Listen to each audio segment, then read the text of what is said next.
से थोड़ी देर में आदित्य L1 की लॉन्चिंग शुरू होने वाली है। Mission Aditya L1।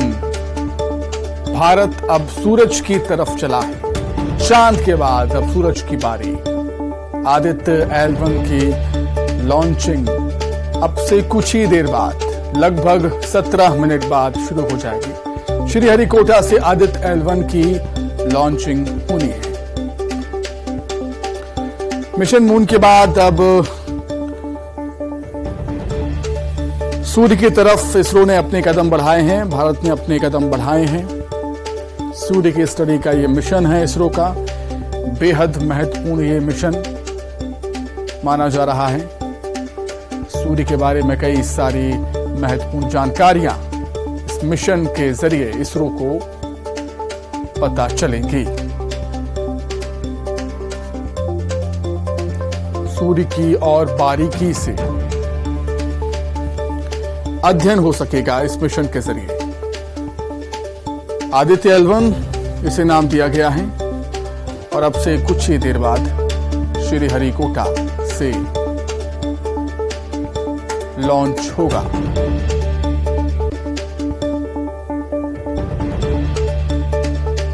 ये तस्वीरें आप देख रहे हैं इसरो सेंटर से।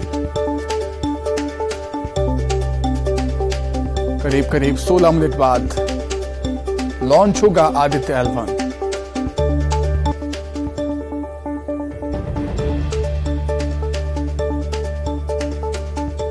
PSLV XL रॉकेट के जरिए आदित्य L1 को लॉन्च करने की तैयारी। काउंटडाउन शुरू हो चुका है और लगभग 15 से 16 मिनट बाद लॉन्च होगा आदित्य L1, जो कि सूर्य की स्टडी करेगा।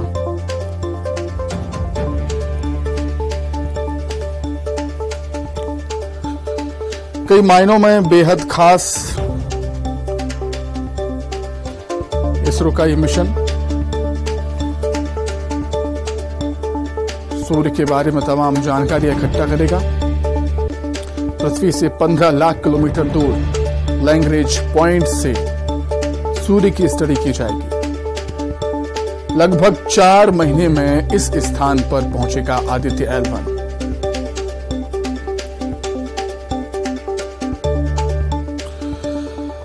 चंद्रयान 3 की साउथ पोल पर कामयाब लैंडिंग के बाद इसरो सूर्य की स्टडी के लिए अपना पहला मिशन भेज रहा है। इसरो का ये पहला मिशन है सूर्य की स्टडी करने का। आदित्य L1 इसे नाम दिया गया है। अब से कुछ ही देर बाद श्रीहरिकोटा के सतीश धवन स्पेस सेंटर से लॉन्च किया जाएगा। PSLV C57 रॉकेट के जरिए से लॉन्च किया जा रहा है और ये स्पेसक्राफ्ट लॉन्च होने के करीब 4 महीने मतलब 109 दिन बाद लैंग्रेज पॉइंट 1 L1 तक पहुंचेगा। इस पॉइंट पर ग्रहण का प्रभाव नहीं पड़ता है, ये बात सामने आई है और जिसके चलते यहां से सूरज की स्टडी आसानी से की जा सकती है। इस मिशन की अनुमानित लागत 378 करोड़ रुपए बताई जा रही है। तो श्रीहरिकोटा से आदित्य L1 को स्पेस में ले जाने वाले लॉन्च व्हीकल के इंटरनल चेक पूरे हो चुके हैं। लॉन्चिंग की रिहर्सल भी पूरी हो चुकी है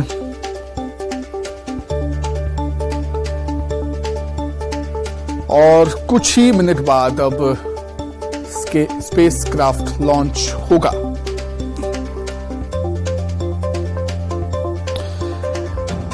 और L1 पॉइंट तक इसे पहुंचने में 4 महीने का वक्त लगेगा, क्योंकि दूरी काफी ज्यादा।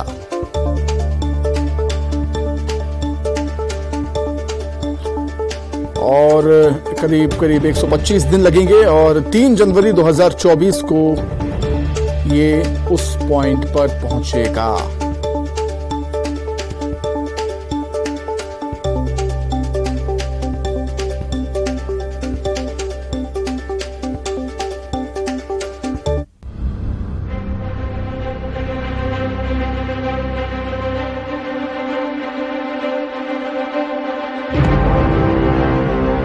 चंद्रयान 3 की सफलता के बाद अब भारत अंतरिक्ष में एक और ऊंची उड़ान भरने के लिए तैयार है। सूर्य की स्टडी के लिए भारत का पहला अंतरिक्ष अभियान आदित्य L1 श्रीहरिकोटा से उड़ान भरने वाला है। मिशन की लॉन्चिंग से पहले इसरो के वैज्ञानिक पूजा अर्चना के लिए तिरुमला श्री वेंकटेश्वर मंदिर पहुंचे। भारत अंतरिक्ष में एक और इतिहास रचने वाला है। दुनिया भर की निगाहें इस मिशन पर हैं। आदित्य L1 मिशन का मकसद क्या है और ये कैसे सूर्य की स्टडी करेगा, आइए जानते हैं। आदित्य L1 सूर्य की करेगा स्टडी। सूर्य की स्टडी के लिए भारत का पहला अंतरिक्ष आधारित मिशन है ये। लैंग्रेज पॉइंट 1 में स्थापित किया जाएगा आदित्य L1। धरती से 15 लाख किलोमीटर दूर है लैंग्रेज पॉइंट 1। लैंग्रेज पॉइंट 1 से सूर्य की स्टडी के कई फायदे हैं। सूर्य पर लगातार नजर रखने में मदद मिल पाएगी।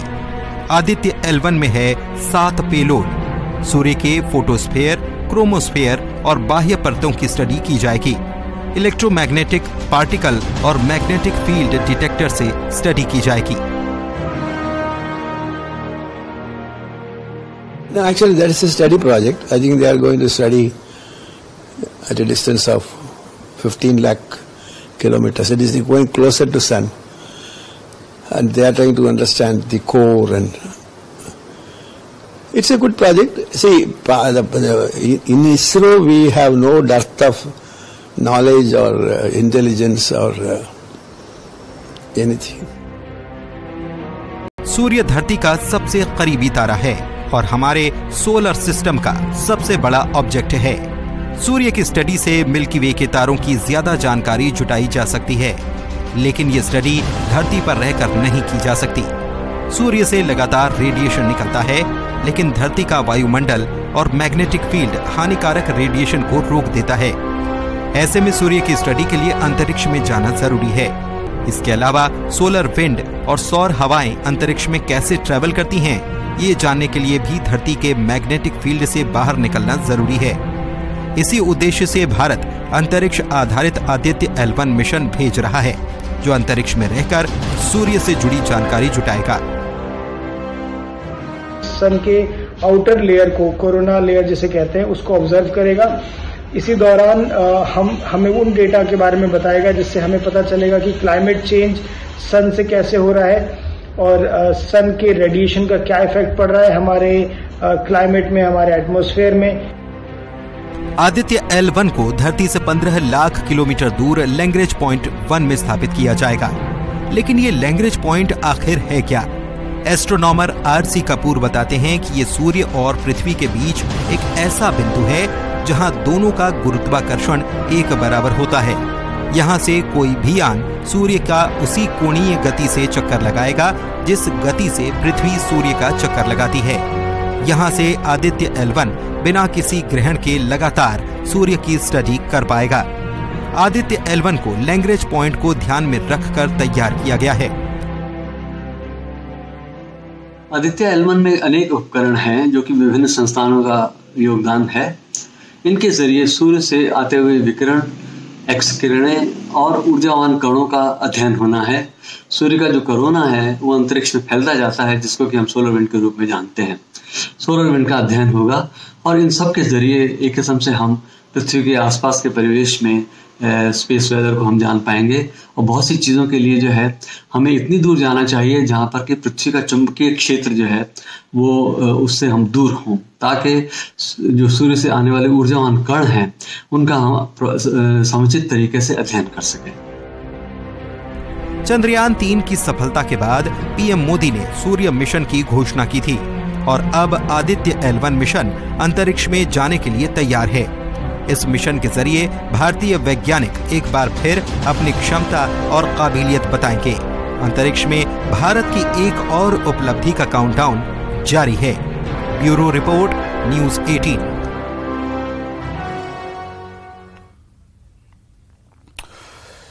तो कुछ ही मिनट बाद लॉन्च होगा इसरो का मिशन आदित्य L1।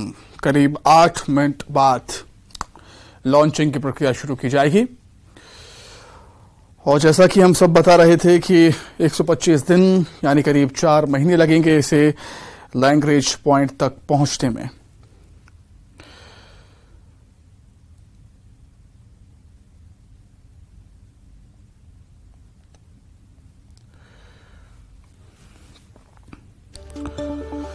तो रॉकेट आदित्य L1 को ऑर्बिट में छोड़ेगा और इसमें 63 मिनट 19 सेकंड का समय लगेगा। ये स्पेसक्राफ्ट करीब 4 महीने बाद लैंग्रेज पॉइंट तक पहुंचेगा।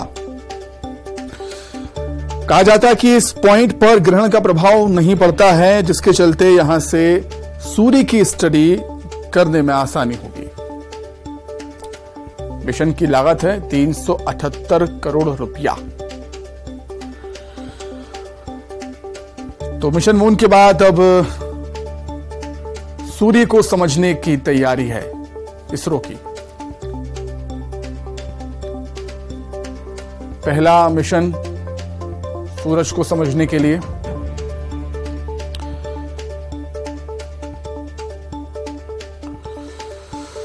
लैंग्रेज पॉइंट पर ये जाएगा। लैंग्रेज पॉइंट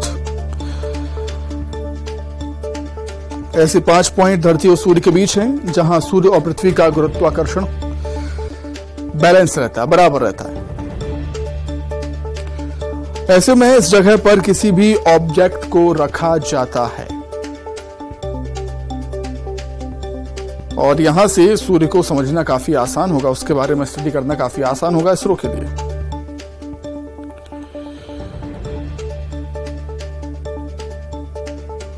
कोई भी ऑब्जेक्ट अगर इस पॉइंट पर रहता है तो वो स्थिर रहेगा दोनों के बीच में और एनर्जी भी कम लगती है। तो पहला लैंग्रेज पॉइंट धरती और सूर्य के बीच 15 लाख किलोमीटर की दूरी पर, और इसी पॉइंट पर आदित्य L1 जाकर सूर्य की स्टडी करने वाला है। हालांकि काफी लंबा वक्त लगेगा, 4 महीने का वक्त लग जाएगा उसे वहां तक पहुंचने में।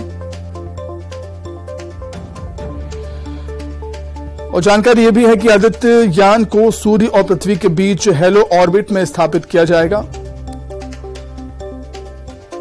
और इसरो का कहना है कि L1 पॉइंट के आसपास हेलो ऑर्बिट में रखा गया सैटेलाइट सूर्य को बिना किसी ग्रहण के लगातार देख सकता है, उसके बारे में स्टडी कर सकता है। इससे रियल टाइम सोलर एक्टिविटीज और अंतरिक्ष के मौसम पर भी नजर रखी जा सकेगी।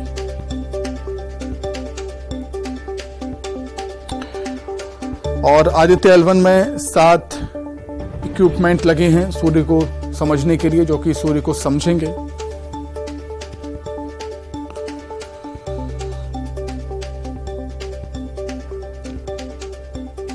सात पेलोड भेजे जाएंगे आदित्य L1 के साथ, जो कि सूर्य को समझने में इसरो की मदद करेंगे अलग अलग तरीके से।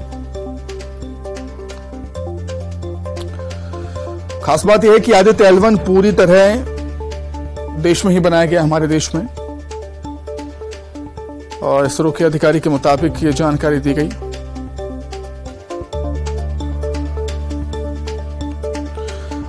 और अब बड़ा सवाल यह होता है कि सूर्य की स्टडी क्यों जरूरी है।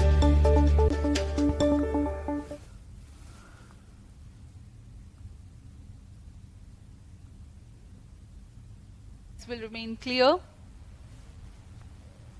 Ground winds will be benign and upper winds also are benign for the flight of PSLV C-57 Aditya L1 mission.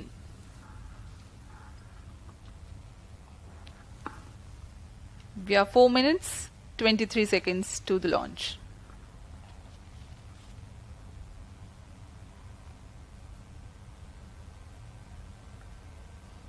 सभी वैज्ञानिक अपने कंसोल पर आंकड़े देखते हुए सभी तंत्र सामान्य निष्पादन कर रहे हैं। अब हम 4 मिनट की दूरी पर हैं उड़ान से। T-4 minutes and counting. सामान्यतः PSLV के मिशन लगभग 2000 सेकेंड में प्राप्त कर लिए जाते हैं, लेकिन यह मिशन कुछ अलग है। इस मिशन में PSLV के चतुर्थ चरण यानी PS4 को 2 बार में प्रज्वलित कर यह उद्दिष्ट कक्षा प्राप्त की जाएगी। इसका मतलब PS4 को प्रथम कोस्टिंग फेज के बाद प्रज्वलित किया जाएगा, फिर 30 सेकंड प्रज्वलित रहकर यह बंद हो जाएगा, फिर करीब 1600 सेकंड की कोस्टिंग फेज जारी रहेगी। तत्पश्चात फिर से PS4 को प्रज्वलित कर 472 सेकंड तक प्रणोद उत्पन्न किया जाएगा और फिर शांत हो जाएगा। आदित्य L1 के कक्षा की स्थिति प्राप्त होते ही उसे निर्दिष्ट कक्षा में अंतक्षेपित किया जाएगा।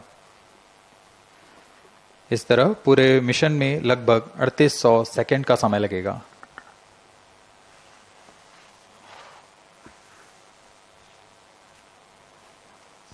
T-3 minutes and counting.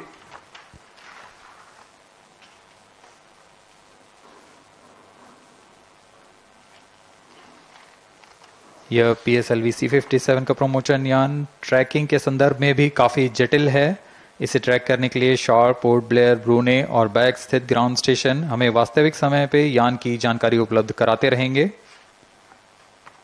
लेकिन चतुर्थ चरण के प्रज्वलन के समय यान हमारे ग्राउंड स्टेशन की दृष्टि से दूर जा चुका होगा, इसलिए शिपबोर्न ट्रैकिंग या शिपबोर्न टर्मिनल को दक्षिणी पैसिफिक महासागर में स्थित किया गया है।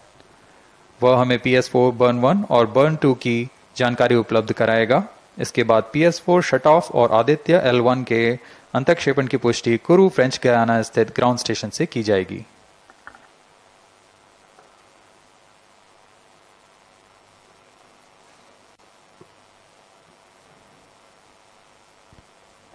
T-2 minutes and counting.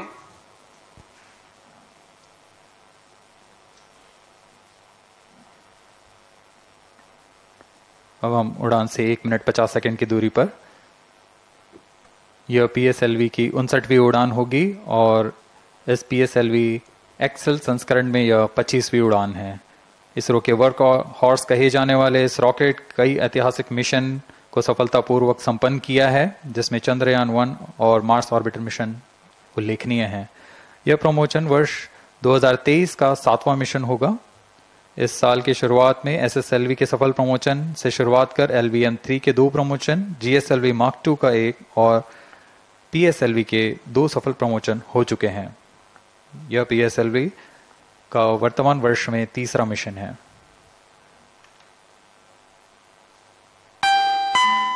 All stations stand by for the timer. T-1 minute and counting. -55 seconds. All stops are armed. -50 seconds. All sequencers armed.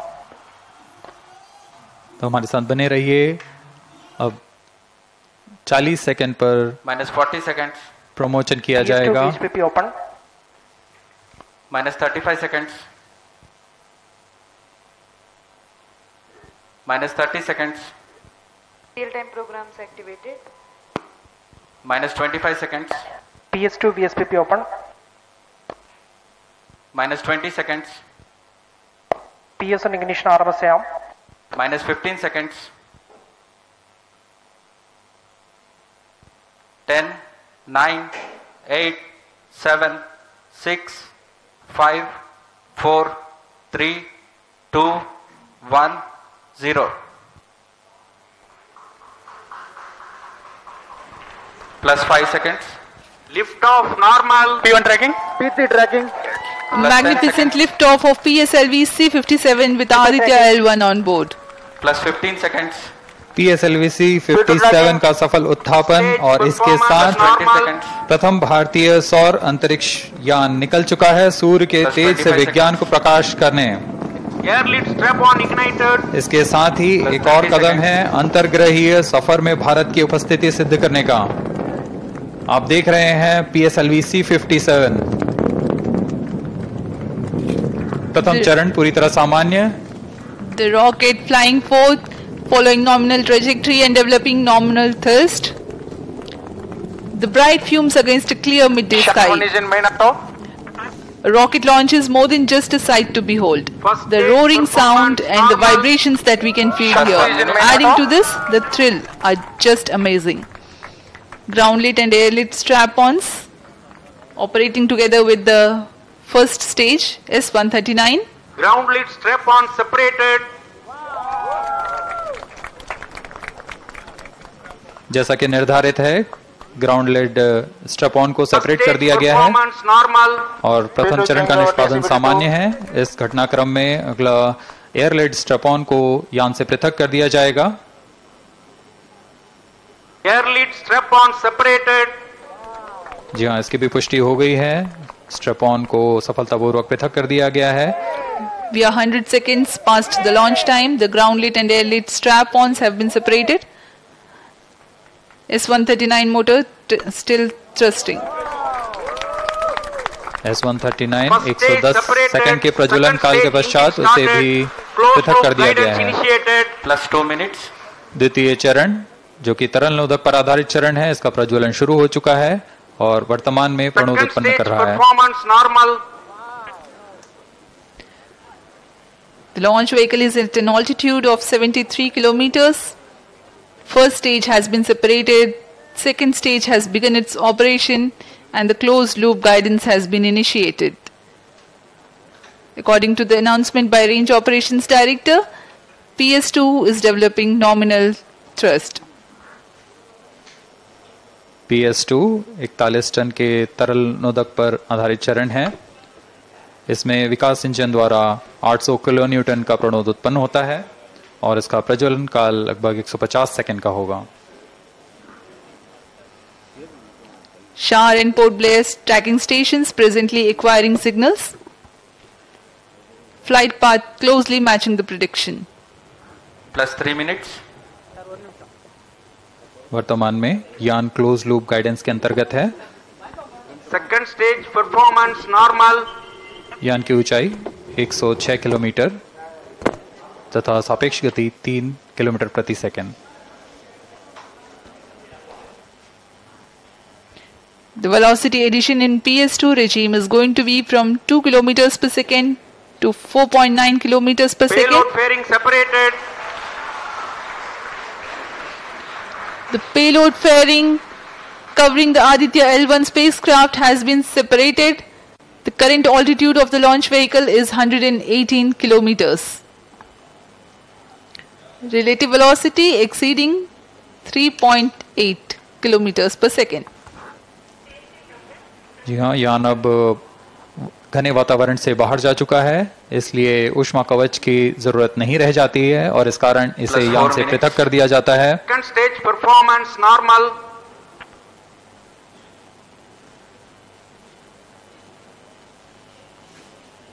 द्वितीय चरण वर्तमान में प्रणोद उत्पन्न करता हुआ और यान पूरी तरह सामान्य प्रदर्शन करता हुआ अपने अनुमानित पथ की ओर बढ़ रहा है।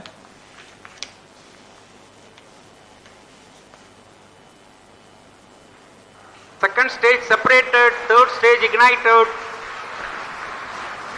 द्वितीय चरण को भी सफलतापूर्वक यान से पृथक कर दिया गया है उसके प्रज्वलन काल समाप्त होने पर। और तृतीय चरण जो कि ठोस नोदक पर आधारित चरण है, इसका प्रज्वलन शुरू हो चुका है। We are close to 5 minutes past the launch time. Presently, the third stage of PSLV is operational, developing nominal thrust. +5 minutes. तृतीय चरण में 7.6 टन के ठोस नोदक का प्रयोग होता है और इसका प्रज्वलन काल 117.7 सेकंड का होगा। इस दौरान यह 240 किलो न्यूटन का प्रणोद उत्पन्न करेगा।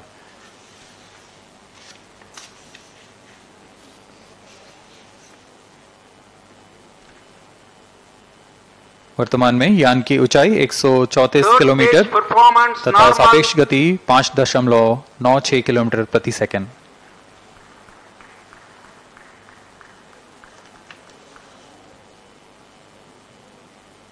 जैसा कि हम जानते हैं PSLV सबसे विश्वसनीय रॉकेट रहा है इसरो का, वैसा ही प्रदर्शन करता हुआ एक और मिशन PSLV C57 का।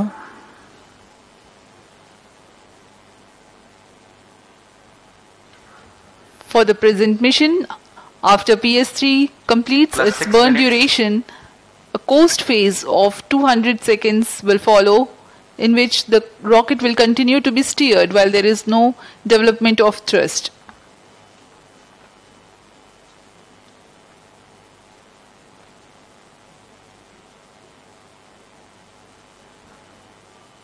जी हाँ, अभी कुछ ही क्षणों में PS3 का प्रज्वलन काल समाप्त हो चुका है और कोस्टिंग फेज इसके बाद जारी रहेगा। Vehicle in combined hosting for approximately 200 seconds.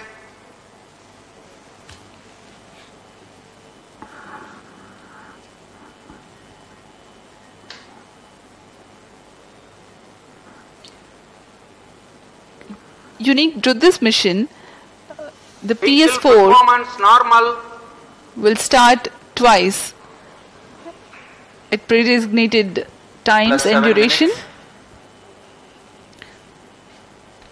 The multiple start capability of PS4 will be utilized very aptly to achieve the argument of perigee of 346.6 degrees, which is very crucial for this mission. The commencement and duration of PS4 burns enable achieving this orbital parameter. Argument of perigee is the angle that is made by the perigee point from the ascending node at equatorial plane. AOP exceeding 300 degrees is helpful in mission planning to achieve halo orbit around L1 with minimal propellant expenditure.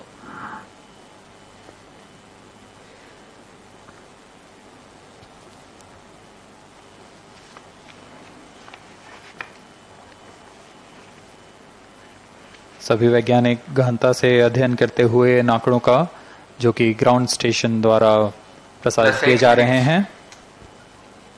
वर्तमान में PS3 PS4 combined costing phase जारी है। यान की ऊंचाई 170 kilometre तथा सापेक्ष गति 7.32 किलोमीटर प्रति सेकंड है।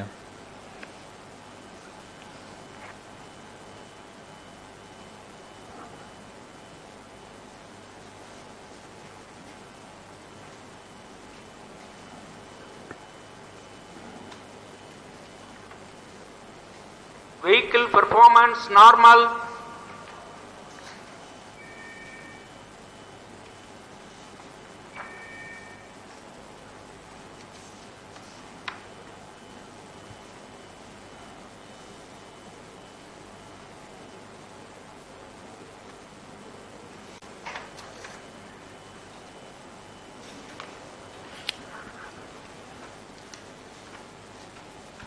Plus 9 minutes.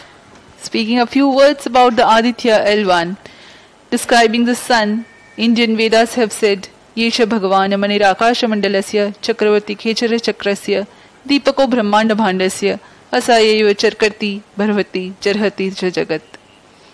This mighty jewel, the light of eastern sky, who generates, operates and destroys the universe, while the energy of sun, after having filtered by the atmosphere, is available for the sustenance of earth. The explosive phenomena in sun and the solar flares are a cause for concern to the spacecraft and human space missions. The vantage point for such observations is a place in between the sun and earth. Third stage separated. तो भारत ने इतिहास